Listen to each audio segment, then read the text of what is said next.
Welcome to part 3 of our interview with Ian Ogilvy, A Life in Film and Television.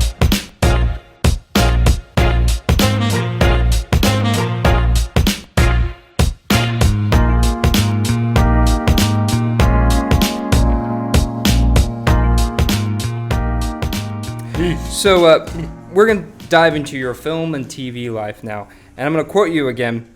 There's no point in denying it. I've made a lot of rotten films and very few even passable ones. But, True.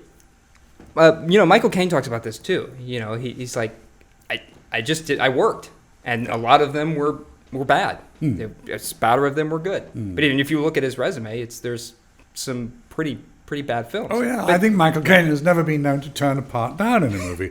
This is a very good technique. This is a very good thing to follow. I think every young actor and actress should do that. Take everything, unless it's pornography, unless you want to do. No judgment here. Personal preference. Personal preference. But I think Michael Caine's experience should teach everybody not to get too damn snooty about a role. Well, our job is to act. Our job is to pay He the bills. just like working. He like making money. Do you find that for young actors it's easier to start a career now than it was back in your day when you started? I have to say, I think it was easier for us. Really? Not because. How shall I put this?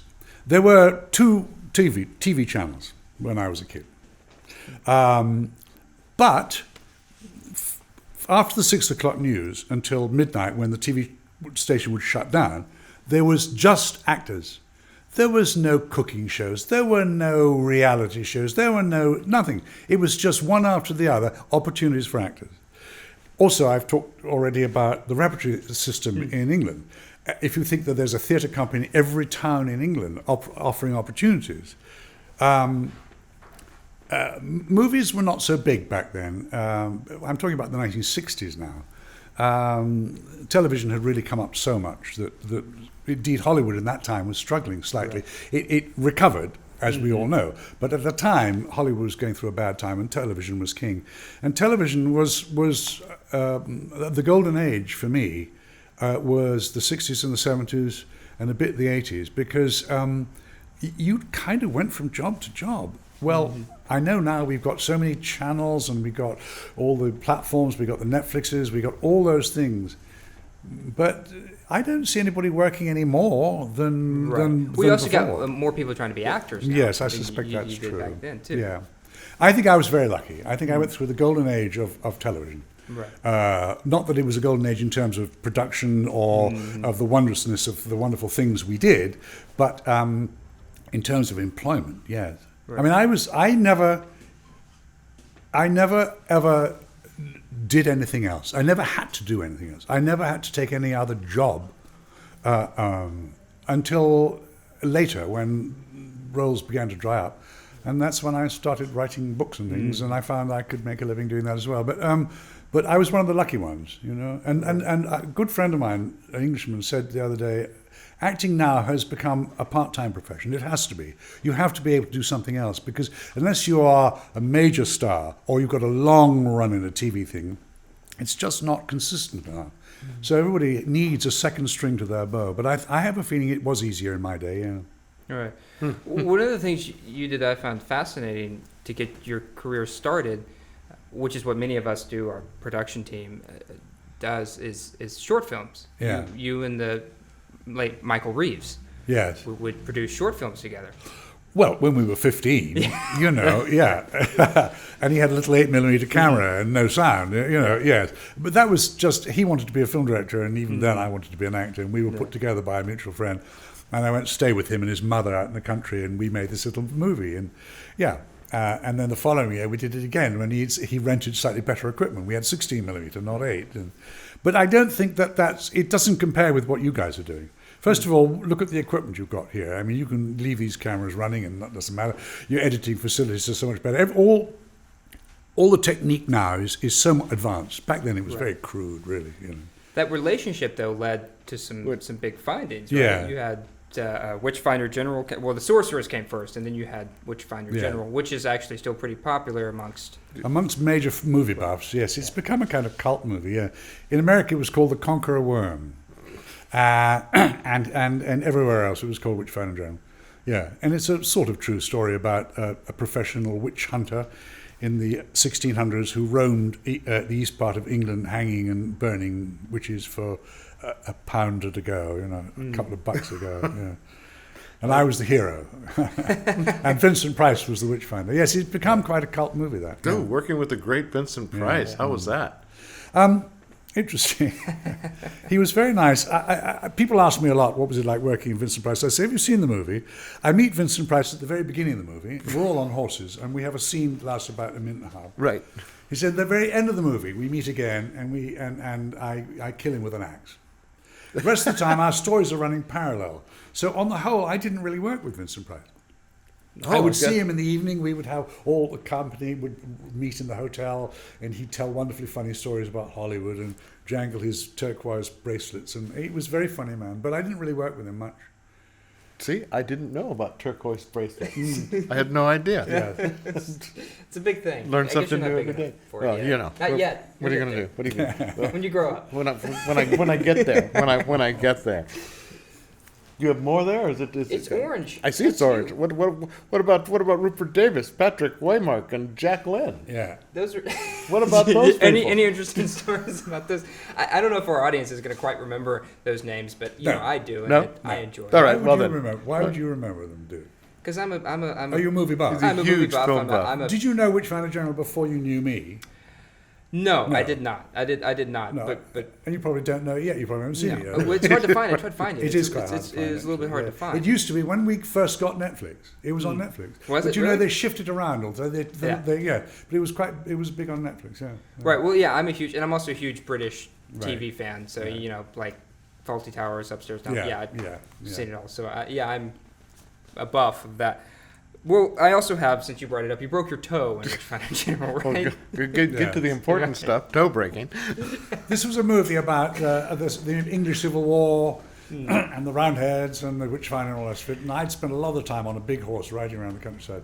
I had a fight scene. During the fight scene, I jumped off a table, and I did it badly on one take, and I broke a toe, for which the insurance company paid up about an extra £10,000, which was much needed.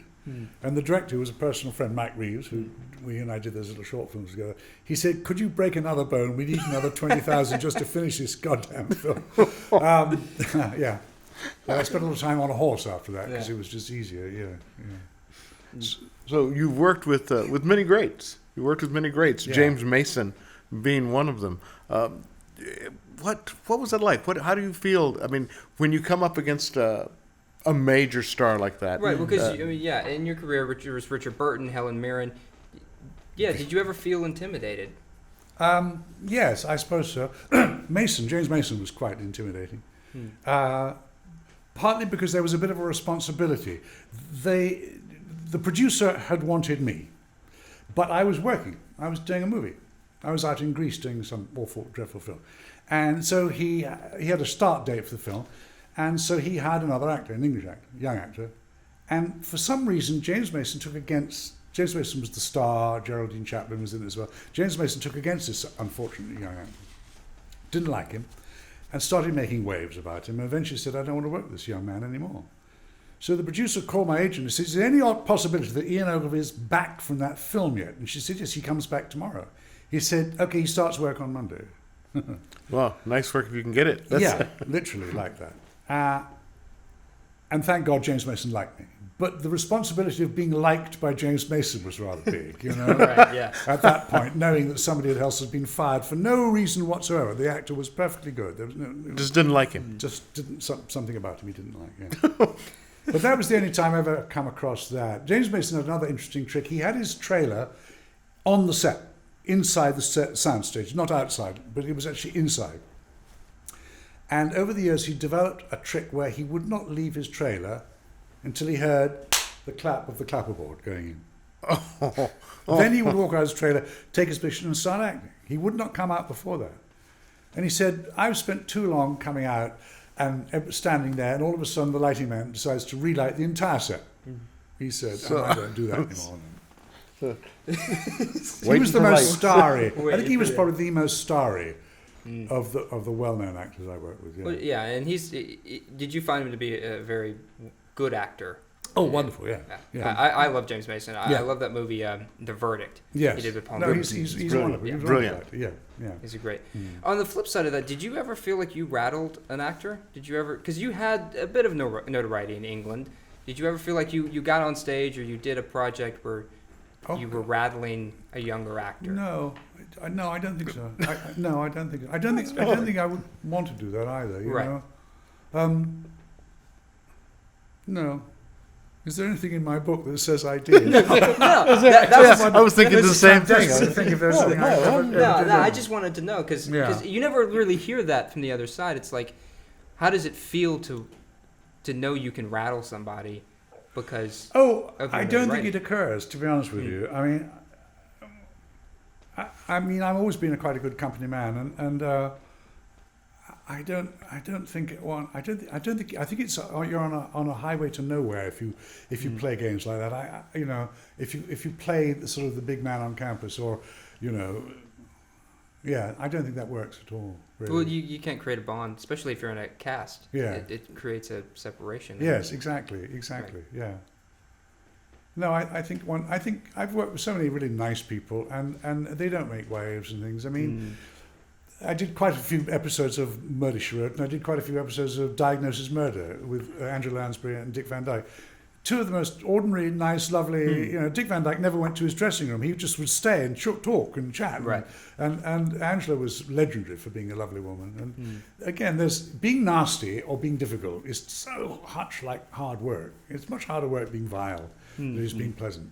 And I find that you get back on a set much easier when you're like the darling of the set, Yes. if you will, as opposed to. And if the crew like you and everything, and if you get their respect and things, that's a wonderful moment. And a lot of people don't think that's important, but it's important that the crew likes you. It's terribly important that crew likes you, Well, particularly on a long-running thing. Well, absolutely, because they're people you see every day. Every day, yeah. Well, speaking of big stars, you kind of came up with Michael York, and you were up against him and for Taming of the Shrew, the Young Lovers and Taming of the Shrew, and you were flown out to Rome to go up against Michael York. Well, he was unknown too, by the way, at the time. I mean, nobody had ever heard of him. He was a leading member of the National Youth Theatre, which was what it was, the National Youth Theatre with kids. Yes, he and I and two young girls were flown out to test for the parts of Lucentio and is it Bianca and Lucentio? I think it is, yeah. The two younger love interests. The boring ones in Taming of the Shrew.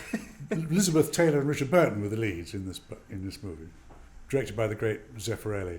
And I was flown out to Rome, and they made a big deal out of it all. And I looked at Michael. I took one look at this young actor who I'd never seen before, and I went, I think I should just go home now. Because he was interesting looking. I looked nice. I was quite a good-looking guy.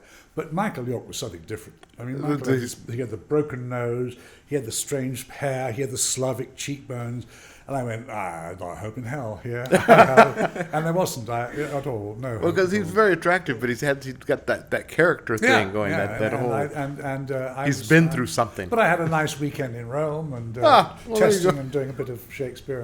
And you met your first wife. Yes, one of the actresses who was testing was a girl called Diane, and I married her later on. She wasn't an actress, though. She was a model, and Franco Zeffirelli, the director, had seen a picture of her in a magazine and said, "That's Bianca. Test her," which was, I think, rather stupid thing to do, really. I mean, why assume she could act? And she couldn't really. Because she was pretty. But she was very pretty. So she became my first one. So I got something out of that movie. Well, it was a good audition. Yeah. It was a good audition. Television is how an actor makes a living, and this is where you found your success, essentially, in television. Well, what was filming like in the 60s and 70s, and how was it different from what we do today? As you drove a car into a lake at some point. Well, at the very beginning, of course, it was black and white television, and sets were painted a curious rust brown, because rust brown seemed to come out well. They could get shades better with using rust brown. And the makeup was rather odd. It was rather exaggerated. But colour came in. You already had colour by the way, America, by the time when I was doing early television, which was about 1964, 65, I started doing television. Well, you guys were still doing black and white over there. Oh, wow. Yeah. And it was very different because it was all on videotape. No, not even, well, yes, it was put on videotape, which was incredibly expensive material back then. We would rehearse it like a play in a rehearsal room and then do it, the entire thing, like a play, because it was more difficult to cut. And this stuff was so precious that they wanted to use it again. So the BBC notoriously over-recorded over thousands and thousands of hours of great and extraordinary English television from the 1960s and early 70s. They used the tape again. So there's it's no lost record. forever. Quite extraordinary. Several stuff that I did was gone because they reused the tape. It never occurred to the dear old BBC that some of this stuff might actually be valuable or might like to be seen by future generations. Well, absolutely. Absolutely. But then later on, videotape obviously became cheaper and easier to handle, and they discovered ways of doing it. So then life became a lot easier, and a lot of it was done on film. But it was always like a 2-week rehearsal period of actually rehearsing it entirely before you then went in and shot it. Here, of course, you go in and you shoot the whole thing like a movie immediately. No, that's not true. Sitcoms, of course, half-hour sitcoms, you do rehearse a bit like a play. Yeah, Right. You still do to this day. Do that. Yeah. Yeah. So, but your first first big TV spot was on The Liars, right? Was on The Liars. Was that The Liars? that- Yes, it wasn't much of a hit. It was a series. Or I think you're- there were 13 yeah. episodes. It was so esoteric and elitist that I don't think anybody watched it. Yeah, but it was a very early television. It was your first big gig. It was That's my what I first meant big to say, yeah. gig. I was one of the 4 stars of it, and my salary was £60 a show, which is what, about $100. I got $100 a show as one of the 4 stars of a TV series. Well, there you go. But that was England in the 1960s. You see. Yeah. We could probably do a lot more if people got that kind of pay now. Right. Yeah, Yeah. You know? probably. It's Meryl Streep. I'll just take $60 for this. $100 for this. Yeah, but then you movie. can make a living off of it. Well, that's Yeah. true. That's true. Then everybody would have to be employed as a waiter. Well, then they would take my parts. I would. Before we move on talking about television, we did skipped over something I really wanted to talk about. You did a film called Waterloo with some very famous actors, Rod Steiger and Christopher Plummer.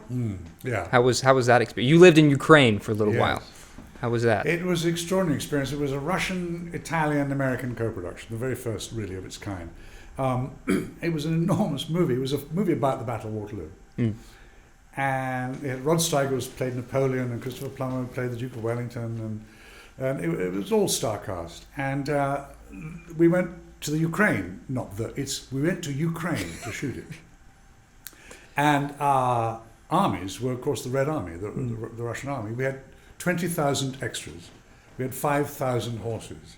Now, of course, it's all done by CGI, but when we did it in 1969, it was all for real. It was just the most extraordinary experience to go on that battlefield and see that many real people marching in, and the only way you could do it was with professional soldiers. You couldn't really do it with extras at all. They had trucks set up on the hillside, and the entire truck was an amplifier, and a Russian sergeant with a microphone would speak into this, and people on the other hill could hear, and he could marshal an entire regiment from where he stood there. Every shot was shot with about 5 or 6 or 7, 8 cameras. It was an extraordinary experience. Really. That's a lot of film. Yeah. And my part was a lovely part. I played Duke of Wellington's aide-de-camp, a character called Major General Sir William de Lancey. It was only after I finished shooting the film I discovered he was, in fact, an American. Nobody had bothered to tell me that. Never mind. The value of research. Yes, do your research. Anyway, but my entire role consisted of repeating Christopher Plummer's line.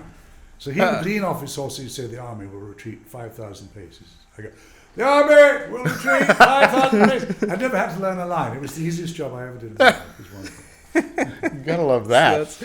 That's great. And another story I kind of have from when you did Ernest was that once we kind of signed off of rehearsal, because we did it over Zoom, I went and turned on the TV. I think I did tell you this.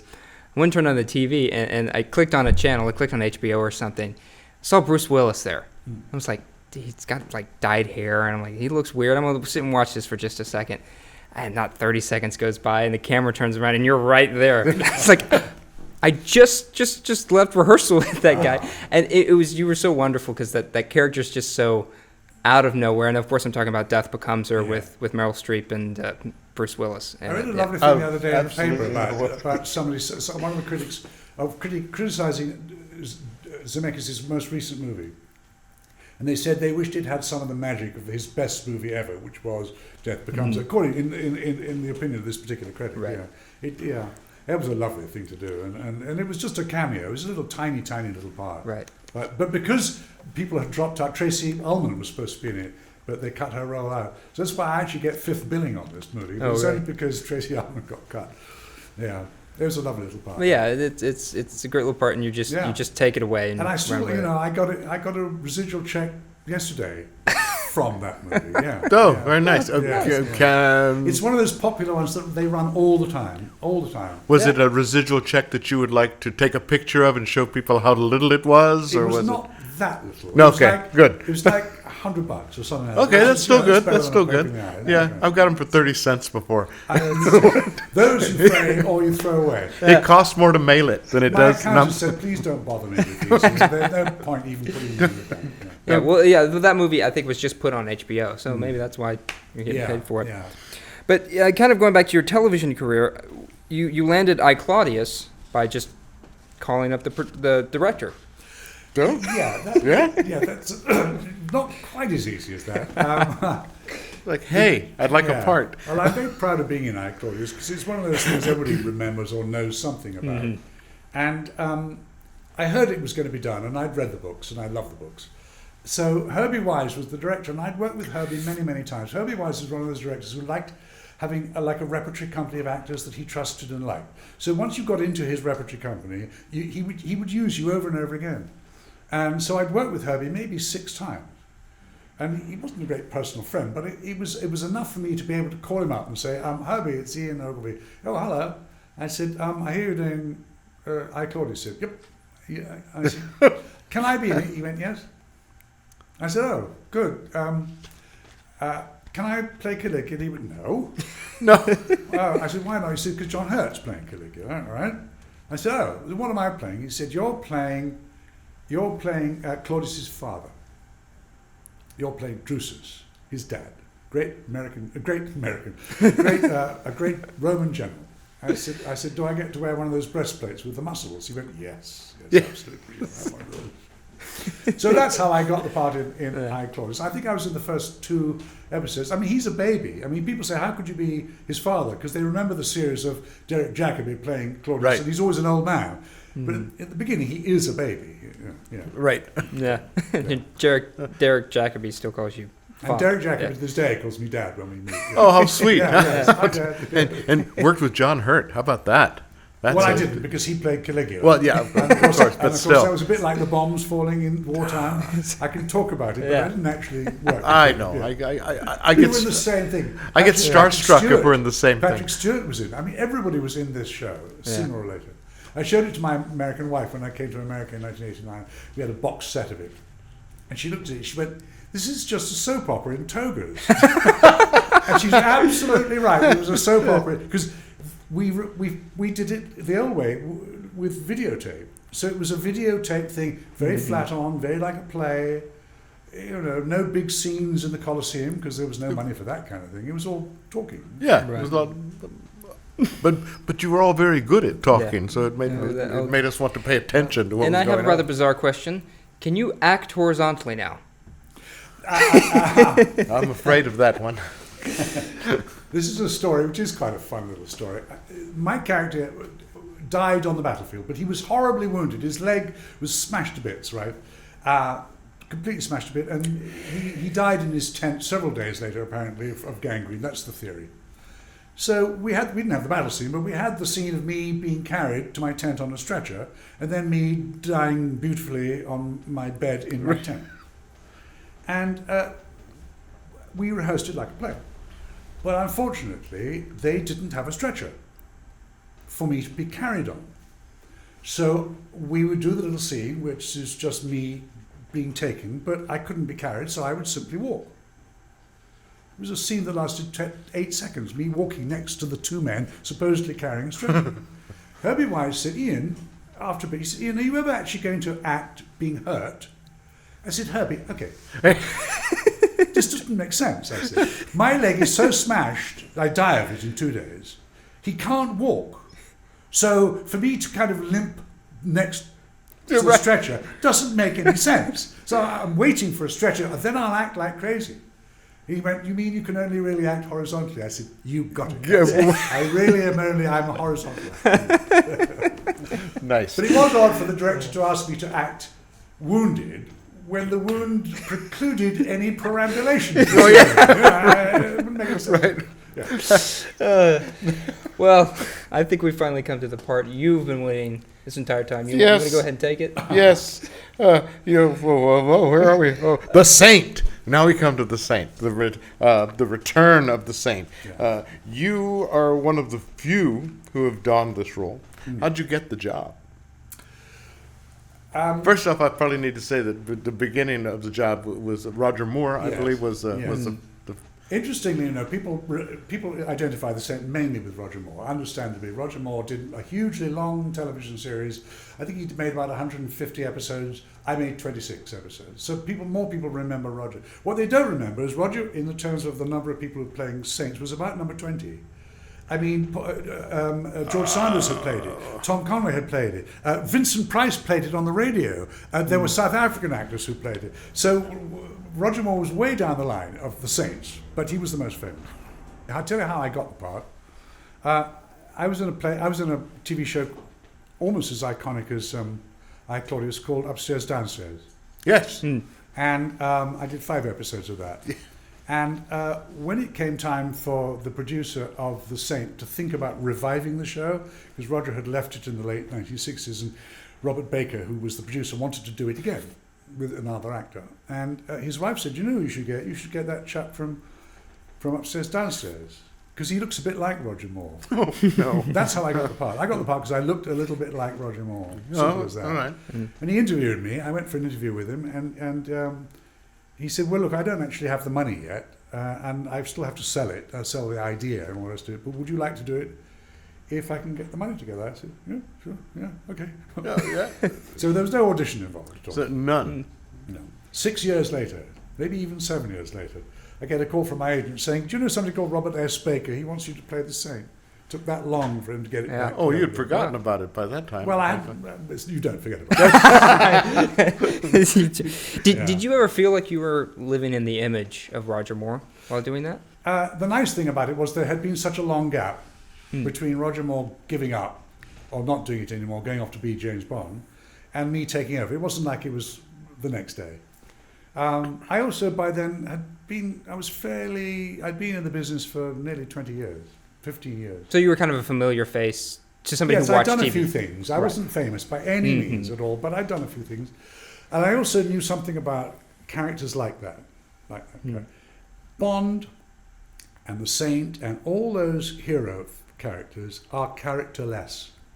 They don't have a character. They are entirely what the actor does with them. It's the actor who becomes the character rather than the character becoming the actor. It's like Dickens' heroes. If you ever read any Dickens' heroes are boring as hell. All the fun roles are the peripheral characters. But the real heroes are just boring goody-goodies. Well, you could argue that about the Saint and James Bond, really. I mean, they're just blanks, and you have to. It's like a blank slate. And so it's just a personality job, really. Right. And I thought, well, my personality is mine, and Roger's was Roger's, and I'll just do me, you know. Yeah. Yeah. What else can you do with it? There's nothing else you can do with it, really. You know. When you show up and you have kind of a recurring role like that, what do you do to keep things kind of fresh, especially in an action-heavy show? What do you, as an actor, what do you do to keep things fresh and not dull? It didn't really go on for long enough for it ever to become that stale. I mean, it was very sad when it stopped because there was no particular reason for it to stop. We had been enormously successful. We sold in 73 countries. It was a huge hit in England. what happened was that our major producer, a man called Lord Grade, who owned the television station, didn't particularly like it because it cost too much money. The second thing was he had this desperate ambition to become Louis B. Mayer and be a great big film producer. So what he did was he took all the profits from his most profitable shows, mine included, cancelled all of them, put all the money into a series of appalling movies that he produced. One of them was called Raise the Titanic, about raising the Titanic. And apparently when he saw the final budget of it, Lord Grade said, raise the Titanic, it would have been cheaper to lower the ocean. Anyway, all his movies failed, and eventually he got taken over by a South African entrepreneur called Robert Holmes à Court, which was a bit of Schadenfreude on my part. I rather enjoyed seeing that, because my show could have gone on forever, frankly. Right. And I know it sounds like whiny little bit. But it could have gone on for longer, and it just didn't because of the whims of one person, really. Because of what? Yeah. So I only made 26 episodes. So I never really got tired of it. You know what I mean? It was. We were just getting your legs by the time you ended. Yeah. I also did quite a lot of surreptitious rewriting. The scripts for things like that are very kind of basic. You know, they're very kind of, you do that and I'll hit you. It's all kind of stuff, and there's nothing interesting in it. So I would do little rewrites, and I'd say to the actor who I was playing the scene with, you'll get the same number of lines, you'll get the same meaning, and I promise you'll get the same cue. But inside it, I might do some fiddling around, all right? And they were always fine about it. I said, and by the way, help us do the same thing. This is rubbish. All this is terrible. I'm sure the writer appreciated that. Well, thank God they weren't around. Well, Roger Moore did show up on set one day. Yes, he did. He did. We were in Italy, and Roger suddenly appeared because he spent a lot of time in Italy. He lived there for a while, and he suddenly turned up. And of course, he knew the crew. The crew that we were using, the same crew as he used, so they were all good friends. And I'd met Roger a couple of times. And anyway, we all got terribly, terribly drunk that night. And he insisted we all stayed up and swapped stories, and we all sat around and listened to Roger. And I got to bed at about 3 or 4 o'clock in the morning. I had a 6 o'clock call the next day, and I got up and I was badly hungover. And I staggered down, and the DP, the director of photography, Frankie, was there. He was even worse than me. He said, oh, God, I feel stressful. I said, Frankie, all you've got to do is light it. I've got to fucking act it, it's terrible. As we're standing there, we heard this, hello, chaps, how are you? And there was Roger, who drunk 10 times more than us, and had been much drunker than us. He looked like a 12-year-old boy. And he looked just fine. And we both, from that moment, pretty much hated Roger. It's because he didn't have to work that day. That's why. But also, I just think he had that facility to be able to do things like that. You know? Yeah. Well, going off that, and this will be the last question of this part, there's a rumor that goes around the Academy that you were almost James Bond. Is there any truth to that? I, along with many other English actors, was considered. Inevitably, I'd played the same. It was a logical progression. But every now and again, the English tabloid newspapers might have a slow day, and they would do a who's going to be the new Bond. There'd be a list of 20 of us. I was just one of the 20, right? There were lots of actors who could have played it, including the person who did, like Timothy Dalton and other people. I was obviously in the running for it. And then one day I was out at lunch out in the country. There was this American there who turned out to be, I think, he would think he was the publicity chief of the production company that made the Bond films. And he said, can I have a word? And after lunch, he said, I thought I might tell you this. He said, because I think it's a kindness, actually. He said, you've been considered. And the consideration went as close to saying, look, if we wanted another Roger Moore, we'll get him. But we don't want another Roger Moore. We want another Sean Connery. Right. And I went, so I haven't got it. He said, definitely not. I went, what a relief that is. That is, thank you so much. That was the nicest thing anybody's ever done. Because then I could then say to the press, look, forget it. Take me out of the running. I know for a fact I'm not James Bond. I also, to be quite honest, and this is not false modesty, I didn't think I'd have been any good at it. Really? Huh. Roger Moore was head and shoulders bigger than me. He was a very big guy. Tall, very strong. I was always rather a slightly built man. I've never had big muscles and all the rest. All the fight scenes in The Saint are ridiculous. They come at me, 3 huge men, Right. and they all fall over. It's ridiculous. Karate chop. Yeah. My wife likes the scene best in Saint, where I come into a courtyard and I have a gun. It's about the size of it's a little tiny little pistol. It's about this big, right? All the bad guys have submachine guns. I say, drop your guns, and they all do. Well, it's magic. It's my wife's favourite scene. Yeah. So, in answer to the question, I was actually quite relieved. I don't think I'd have been a very good one. Yeah.